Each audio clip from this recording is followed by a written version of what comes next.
The sky above Vareth 4 was always quiet.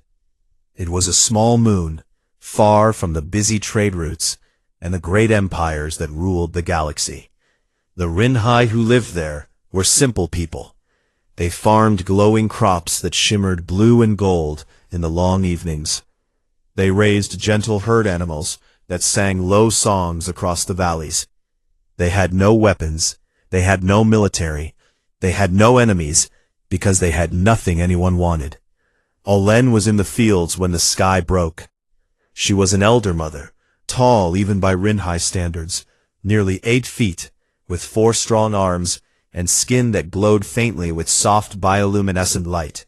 She was pulling weeds from the root beds when she heard the sound, a terrible screaming roar that split the dusk open like a wound. She looked up and saw fire. Something was falling from the sky, burning orange and white, dragging a long trail of black smoke behind it. It hit the hills beyond the northern ridge, with a sound that shook the ground under her feet. The colony gathered quickly. 300 Rinhai, all talking at once, all afraid. The elders debated. Some said it was a meteor. Some said it was a ship. Penak, a broad-shouldered scout with a permanent frown, said they should stay away. Whatever it was not their problem. Olen disagreed. She said only one thing. If something is broken, we go to it. That was the Rinhai way. It had always been the Rinhai way. So Olen walked toward the fire. Penak followed, grumbling. Dashi, Olen's youngest offspring, followed too, because he was curious about everything and afraid of nothing except being left behind. Toru, the colony's healer, came with her bag of medicines and a worried expression that never quite left her face. They climbed the northern ridge in the fading light. The glow from the crash site lit their path. When they reached the top and looked down, they saw the wreckage. It was a shuttle. Small, human-made, torn apart by the impact. Pieces of metal were scattered across the hillside like broken teeth. Smoke rose from the center, where the main body had come to rest, cracked open and dark. Olen had never seen a human ship before, but she had heard of humans. Everyone in the galaxy had heard of humans. They were loud, aggressive, and powerful. They built warships the size of cities. They fought wars that shook entire star systems. The Galactic Council called them a Tier 2 civilization. The Rinhai were Tier 6. The gap between them was like the gap between an ocean and a puddle. Olen was afraid. She went down anyway. They searched the wreckage carefully. Toru found 2 adult bodies first. Human, dead. There was nothing to be done for them.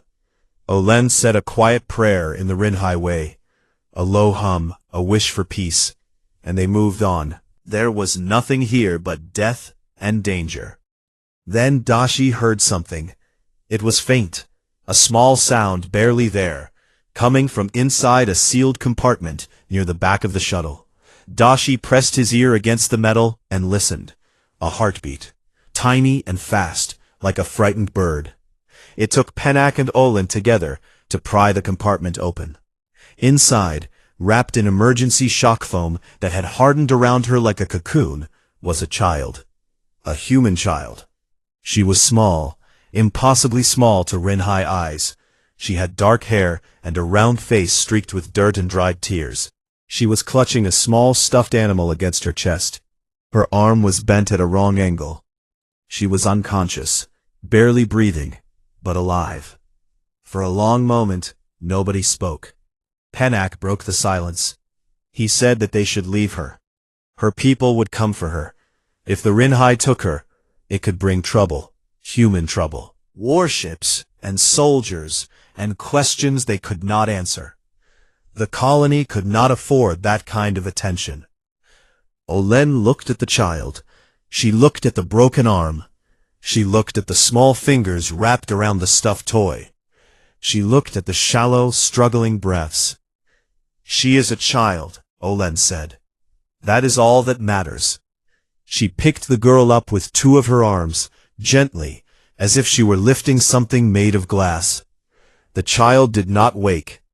Olen carried her all the way back to the colony, while Toru walked beside her, already thinking, already planning. Toru had never treated a human before. She knew almost nothing about their biology. She knew they were carbon-based. She knew they breathed oxygen. Beyond that, she was guessing. But Toru was the kind of healer who did not believe in giving up, so she did not give up. She set up a workspace in Olen's dwelling and worked through the entire night. The child's arm was broken. Toru set it using a splint designed for Rinhai juveniles, but it was too large. Dashi, who had been watching from the doorway with wide eyes, offered to help. Together, they carved the splint down to the right size. Toru mixed a nutrient paste from what she guessed a human might be able to eat. She cleaned the child's wounds. She kept her warm. She did not sleep. By morning, the child's breathing was stronger. Her color was better. Toru allowed herself a small moment of relief, and then went back to work. It was midday when the girl opened her eyes. She saw Olen first, a massive figure with 4 arms and glowing skin, looking down at her with enormous dark eyes. The child screamed. Then she cried, deep and broken, the way children cry when they are lost and alone, and the world makes no sense anymore. Olen did not know what to do. She could not speak the child's language. She could not explain that she was safe. So she did the only thing she knew. She hummed. It was a low, soft sound, the sound Rinhai mothers made to calm their young. It filled the room like warm water. Slowly, very slowly, the girl stopped crying. She stared at Olen's glowing arm. She reached out one small hand and touched the light patterns moving under the skin. Her eyes went wide. "Pretty," she whispered. Behind Olen, Dashi was hiding, peeking out with 2 of his 4 eyes. The girl saw him. She gave a tiny, shaky wave. Dashi waved back using 2 arms instead of 1, and something changed in the room, something small and fragile and new. Far away, in the cold dark between stars, a Syndicate warship received a report. The human survey vessel had been destroyed as ordered. 1 escape pod had been recovered, empty. The other had crashed on a small moon in the buffer zone, a moon called Verath 4. Gol Haren, the warlord who had ordered the attack, leaned back in his chair and gave a simple command: find the pod. No witnesses. He did not know about the 300 farmers. He did not know about the elder mother who carried a broken child through the dark. He did not know that he had just made the worst mistake of his life.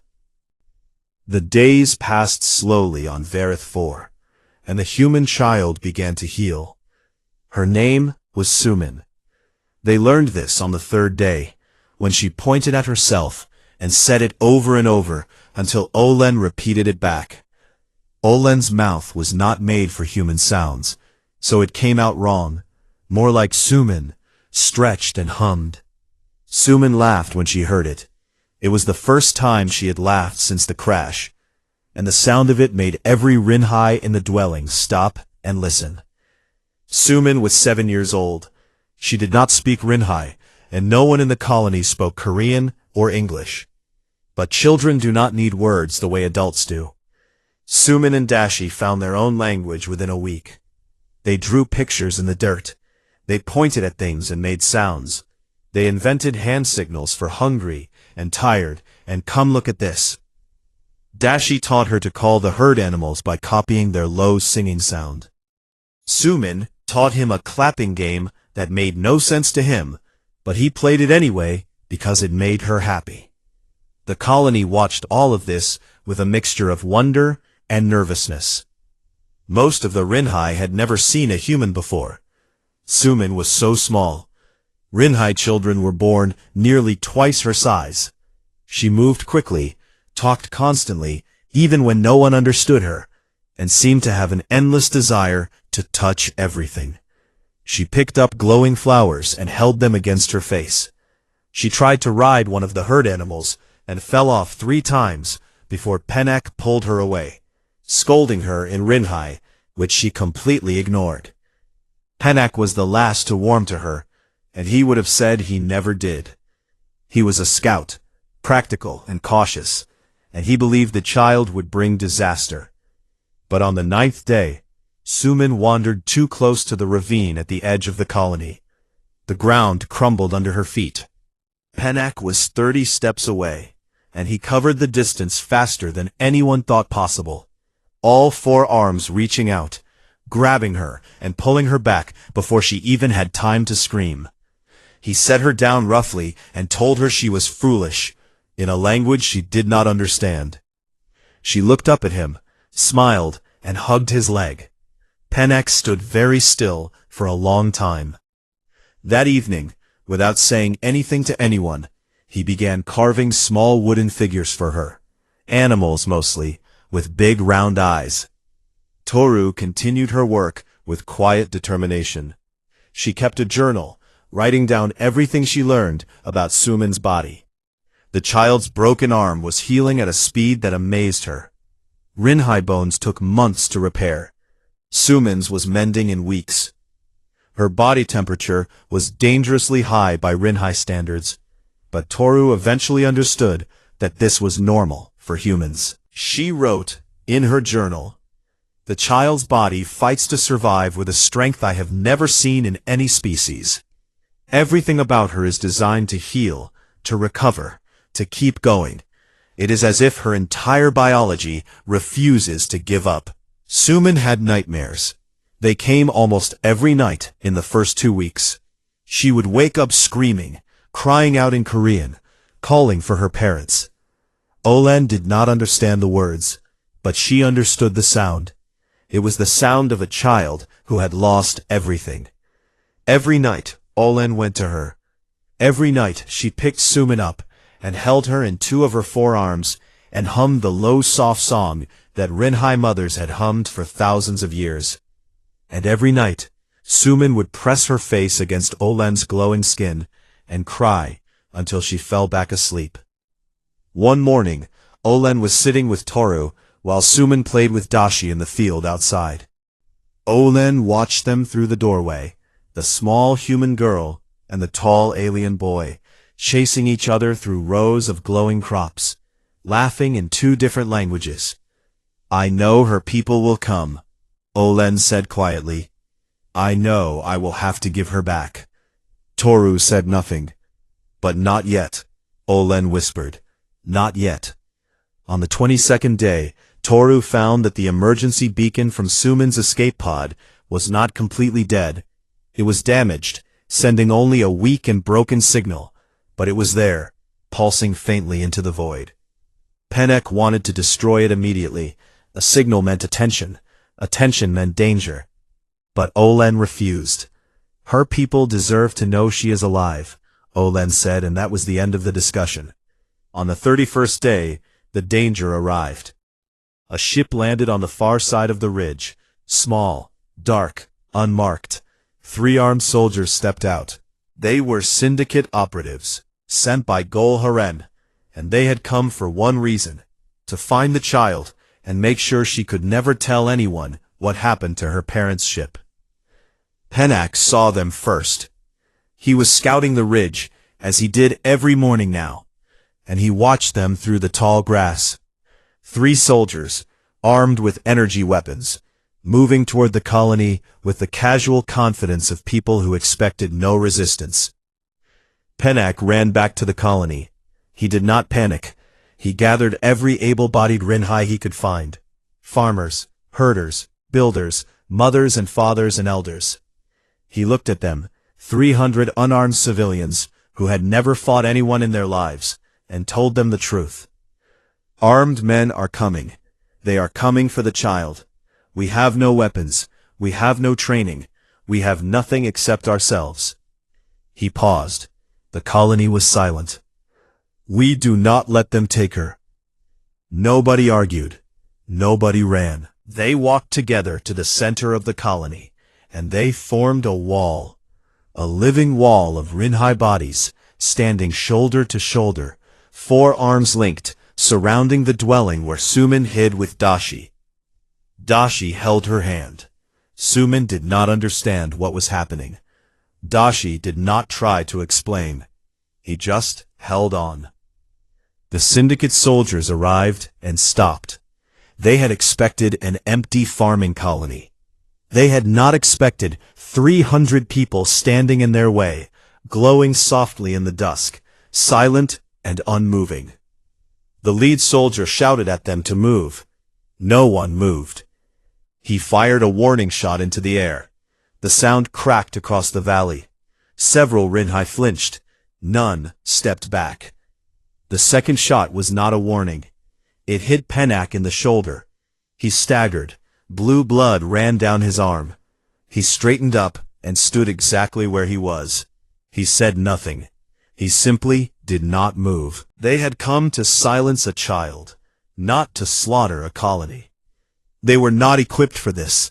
They were not prepared for this. They retreated to their ship and sent a message back to Haren. The child was there, but extraction would require more firepower. Pennak sat down after they left. Toru treated his wound. Suman came running out of the dwelling, saw the blood on his arm, and began to cry.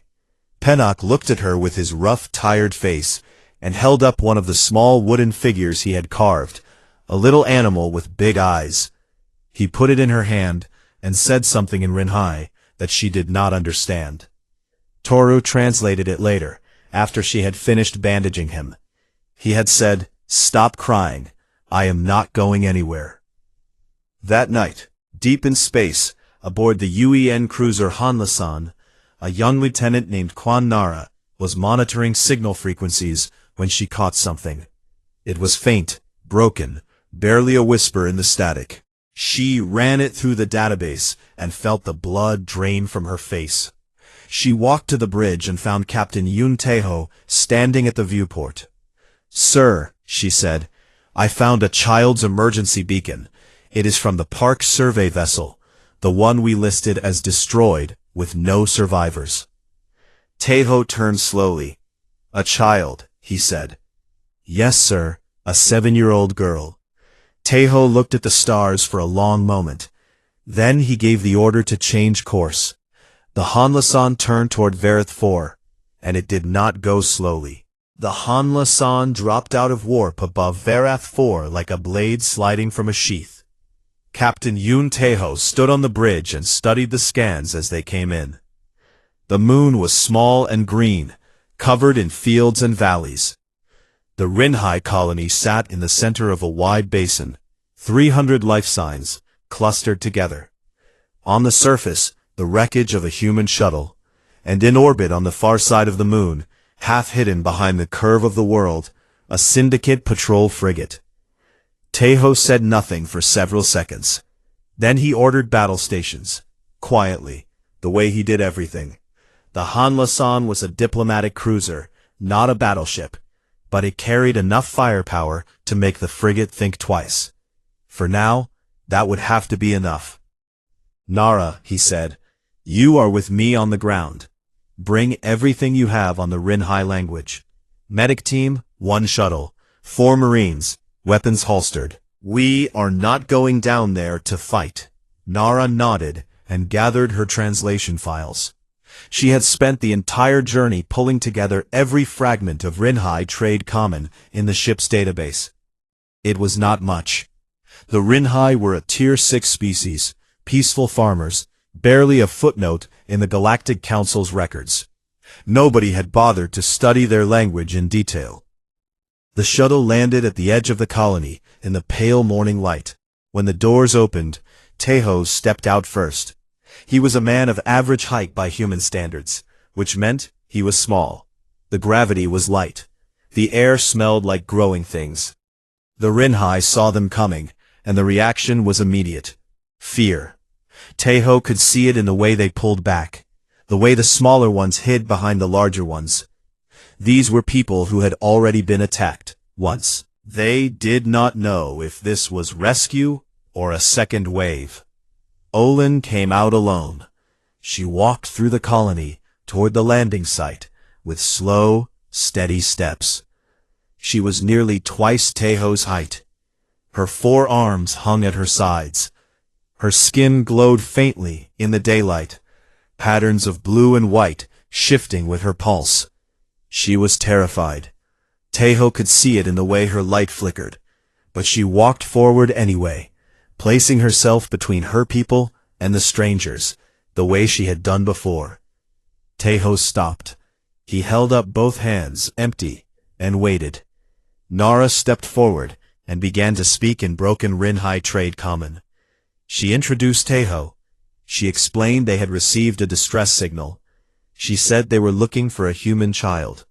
Olin listened. Her eyes, large and dark and deep, moved from Nara to Tejo and back. Then she spoke, and Nara translated in pieces, pausing to find words.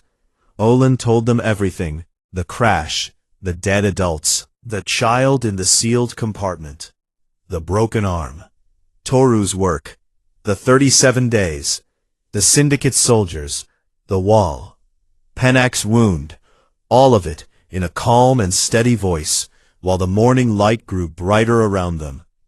When she finished, Tejo was quiet for a long time. "Take me to her," he said. Olen led them through the colony.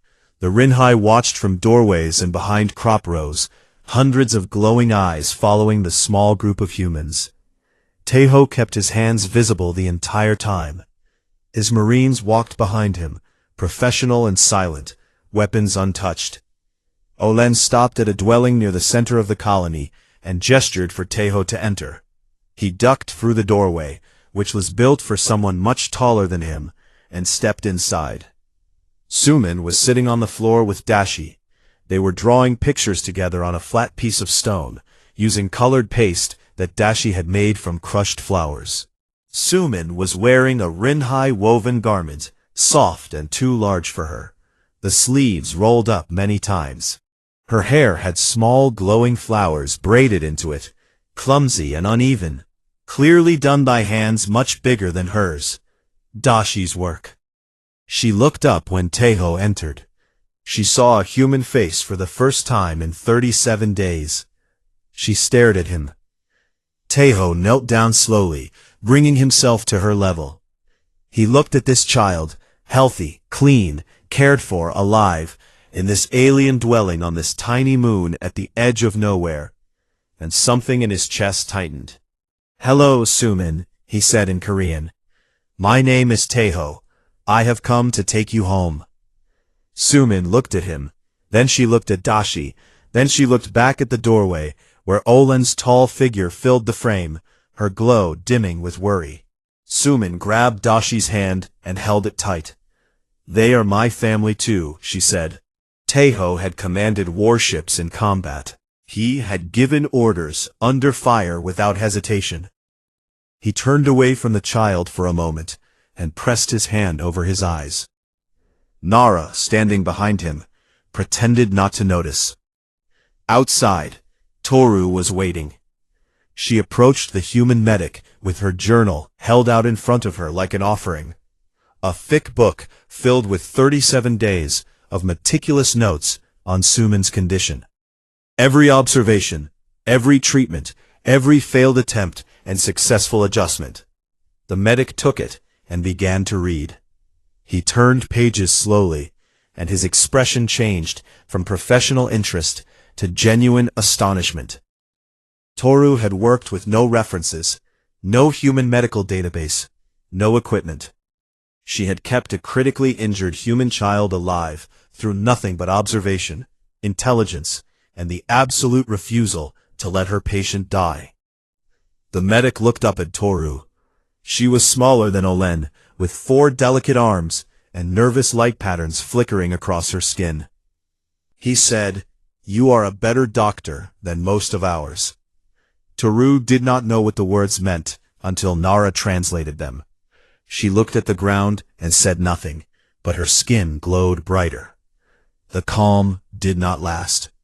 That afternoon, Nara reported that 2 additional Syndicate frigates had arrived in the system. 3 warships now, circling Vareth 4. A communication came in from Gol Haran himself, cold and formal. He demanded the child be handed over. He called her a fugitive witness to a classified security matter. He spoke as if this were a reasonable request between reasonable parties. Taeho listened to the entire message. Then he opened a return channel. "You destroyed a civilian survey vessel," he said. His voice was level and quiet. "You killed 2 researchers. You hunted their 7-year-old daughter across open space. You sent armed soldiers to a farming colony. One of the farmers was shot while protecting her. And now, you want me to hand her over to you." There was a pause on the other end. "I will not be doing that," Taeho said, and closed the channel. He sent his report to Fleet Command immediately. Admiral Baek Ji-yeon received it aboard her flagship. She was 63 years old, gray-haired, sharp-eyed, and known throughout the fleet as the Iron Grandmother. She read Taeho's report once, then read it again. 3 syndicate warships threatening a single UEN cruiser. 1 unarmed alien colony. 1 human child. "How long ago was the child found?" she asked her aide. 37 days, Admiral. "And these farmers, they protected her the entire time?" "Yes, Admiral. They took weapons fire and held their ground." Baek Ji-yeon was silent for 10 seconds. Then she gave the order. "All ships, all formations, maximum burn to Verith 4. I want the 3rd Fleet there in 48 hours. The order went out across 3 star systems. 47 warships received it simultaneously. Every captain, every crew member, every officer read the same briefing, which included a single image, a 7-year-old girl's emergency beacon photo. Dark hair, round face, small smile.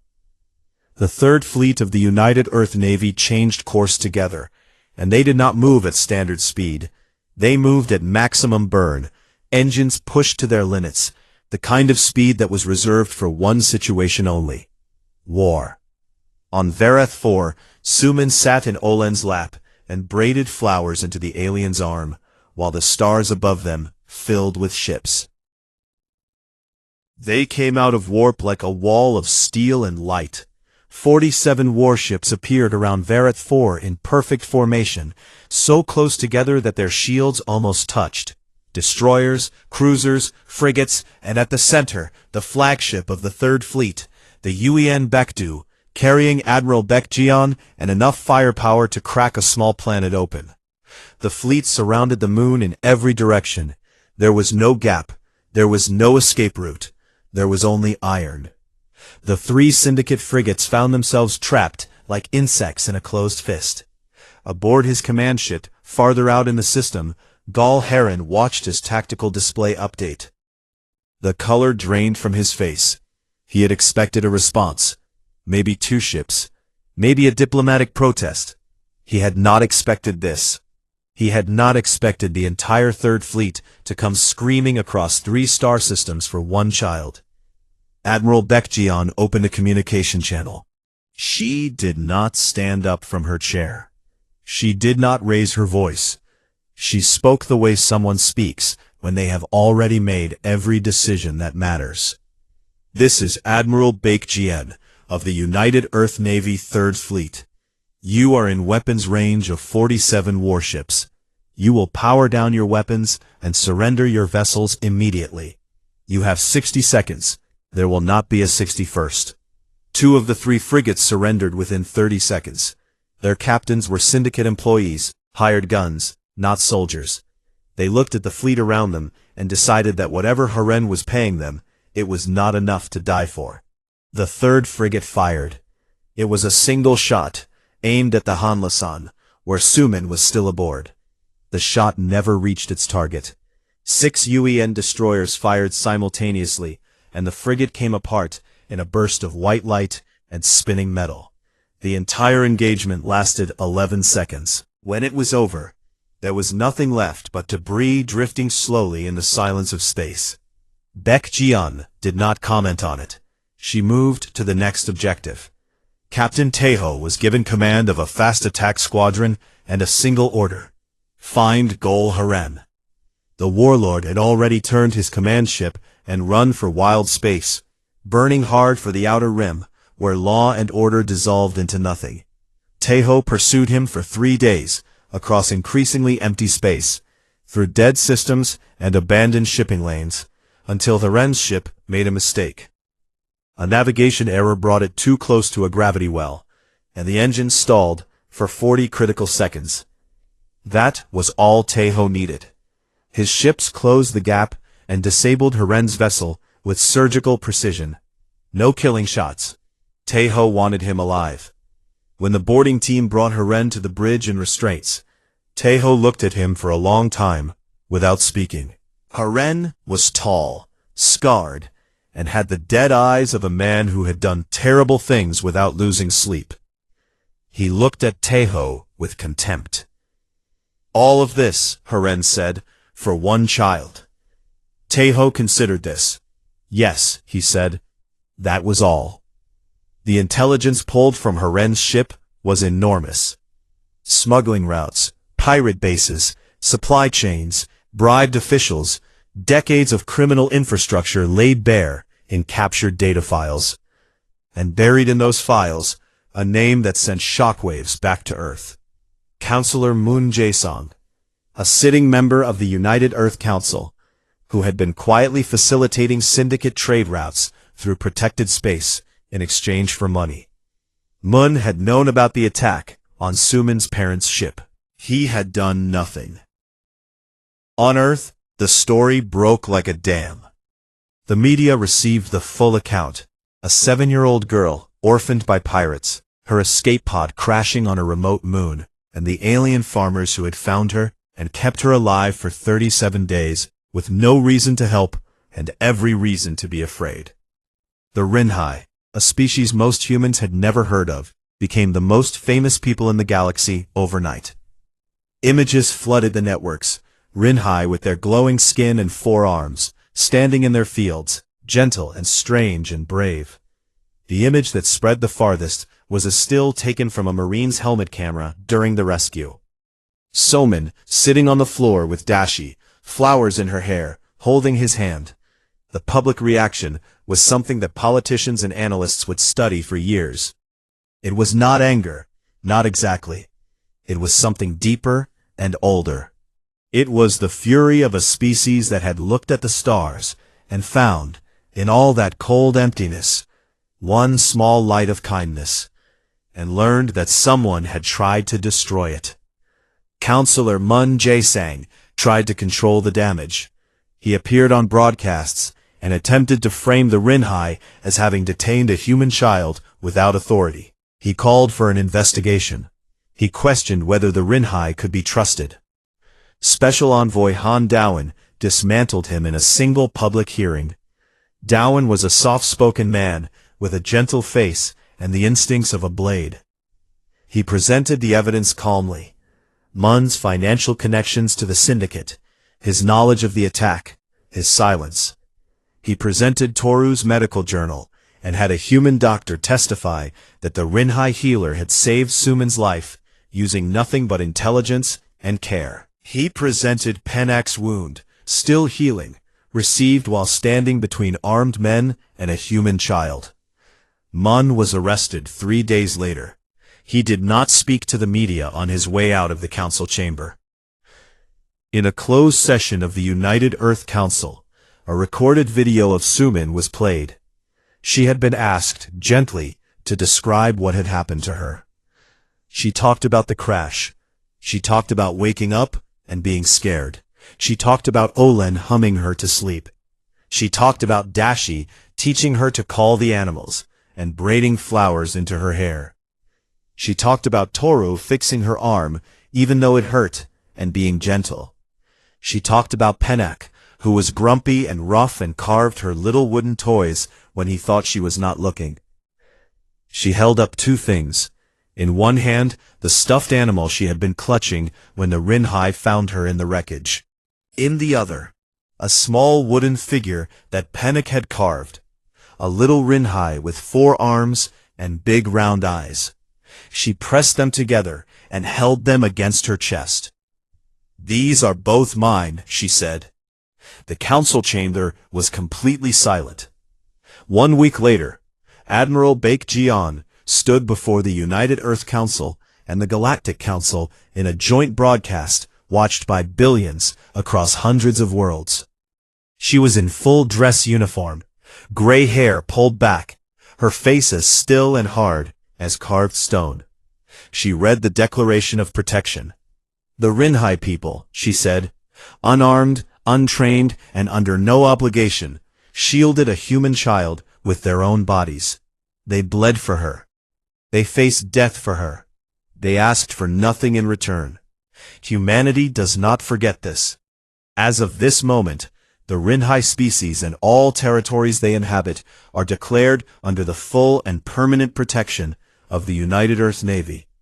An attack on the Rinhai is an attack on Earth. This is not a treaty. It is not a negotiation. It is a promise." The Galactic Council erupted. Diplomats shouted. Some species called it an overreach, a unilateral power grab, a dangerous escalation. Others sat in silence and thought very carefully about what it meant. The message was simple, and every species in the galaxy understood it, whether they wanted to or not. If you are kind to humanity's children, humanity will burn the sky for you. And if you are cruel, there is no corner of the galaxy deep enough to hide in. On 100 different worlds that night, leaders and diplomats replayed the same image. 300 unarmed farmers standing in a wall, glowing softly in the dusk, bleeding and unmoving. And behind them, a little girl holding the hand of an alien boy, unafraid. 6 months had passed since the day the sky above Verath 4 filled with warships, and the little moon had changed in ways both large and small. A permanent UEN defense station now orbited above, a sleek ring of metal and light that turned slowly against the stars. Supply ships came and went on regular schedules. Human engineers had worked alongside Rinhai builders to construct a medical facility, a water purification system, and a small school where Rinhai children and the occasional visiting human could learn side by side. But the fields were still Rinhai fields. The herd animals still sang their low songs in the valleys. The glowing crops still shimmered blue and gold in the long evenings. Captain Tejo had insisted on this from the very beginning. He had stood in front of the planning committee and said it clearly. "We protect them. We do not change them. Their world stays their world. If I come back and find a shopping mall where the fields used to be, someone is going to answer for it." Nobody argued with him, partly because he was right, and partly because Admiral Beck Jian had said the same thing, less politely, an hour earlier. Tejo visited Verath 4 often. He told himself it was for operational oversight, but the truth was simpler than that. He came because of Olen. Their friendship had grown slowly, the way friendships do between people who do not share a language, but share something deeper. They sat together in the evenings at the edge of the bioluminescent fields and watched the light move through the crops like slow waves on a quiet ocean. Olen would speak in Rinhai, her voice low and humming, and Nara, who had become the permanent liaison officer for the colony, would translate. One evening, Olen told Tejo something she had been carrying for months. "I was afraid," she said, her glow dimming slightly, the way it did when she was remembering hard things. "When your ships came, I thought you would take her and forget us. I thought we were too small to matter." Tejo listened. He looked out at the fields, where Rinhai farmers were finishing their work for the day, their glowing bodies moving through the rows like living lanterns. "You kept her alive for 37 days, he said. "You stood in front of guns for her. You bled for her." He paused.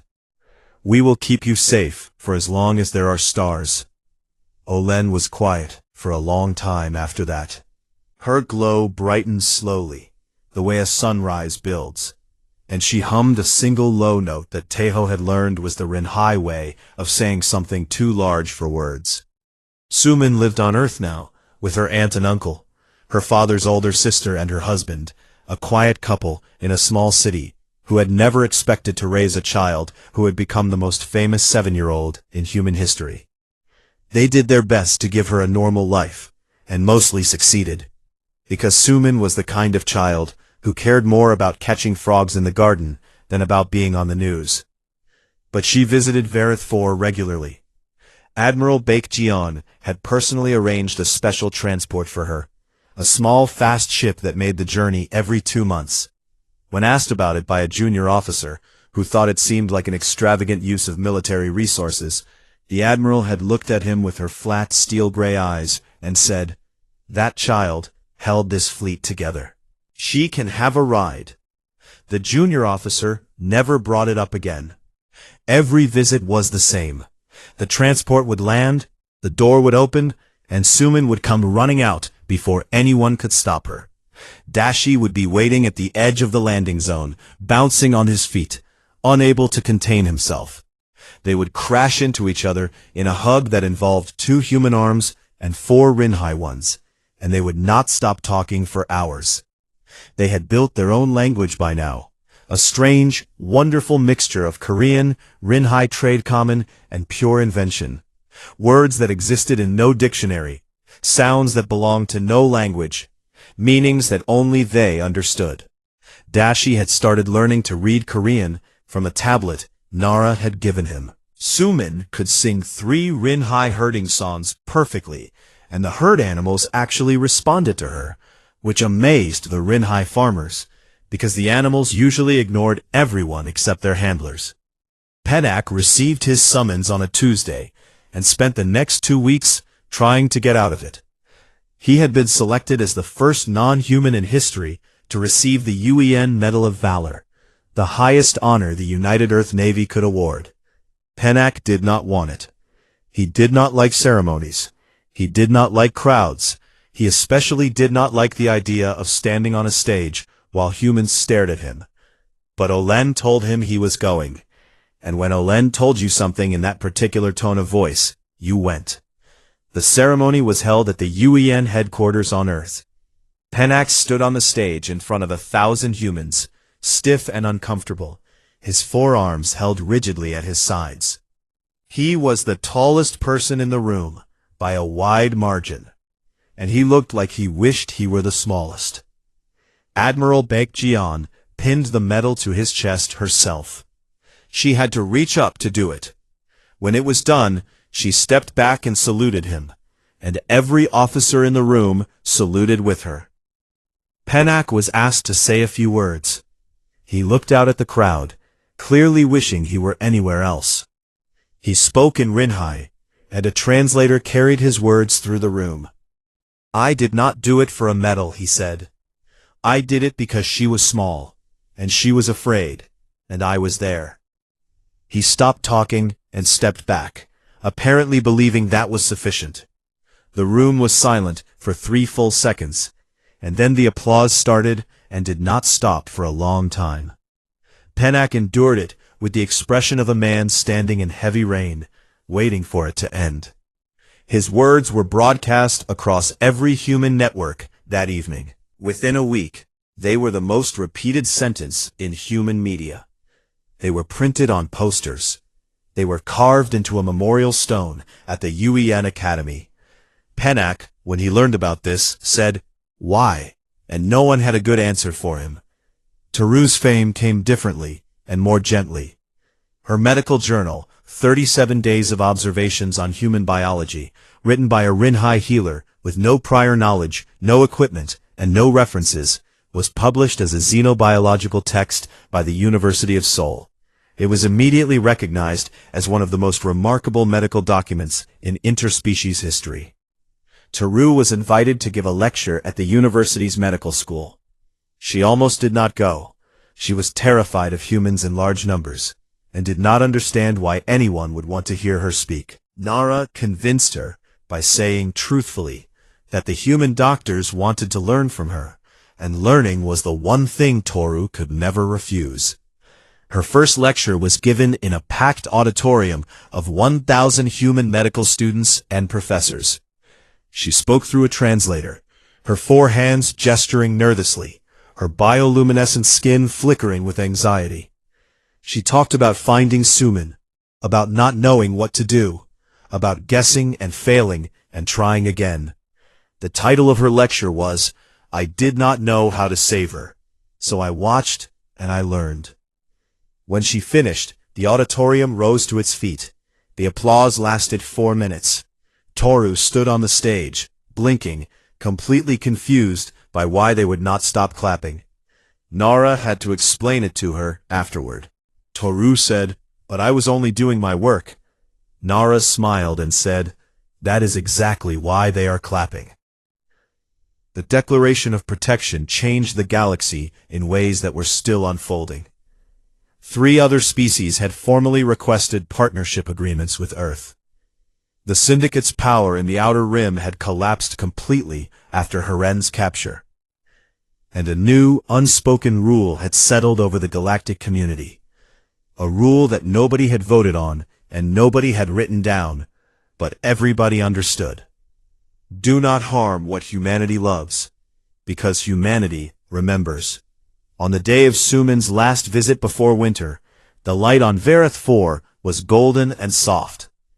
Suman sat in the bioluminescent field with Dashi, Olen, and Penak. The crops glowed around them in slow, shifting waves of blue and white. The herd animals sang in the valley below. Suman was telling Dashi about Snow. She was 8 years old now, a little taller, a little braver, still endlessly curious. She waved her hands, trying to describe the way snow fell, soft and white and cold, covering everything. "I will bring some next time," she said, "in a box." Dashi tilted his head. "Is it alive?" he asked in their shared language. Suman thought about it seriously. "I do not know," she said. "Maybe." Olen hummed softly beside them, her glow warm and steady. Teho watched from a distance, leaning against his shuttle, arms crossed. Nara stood beside him.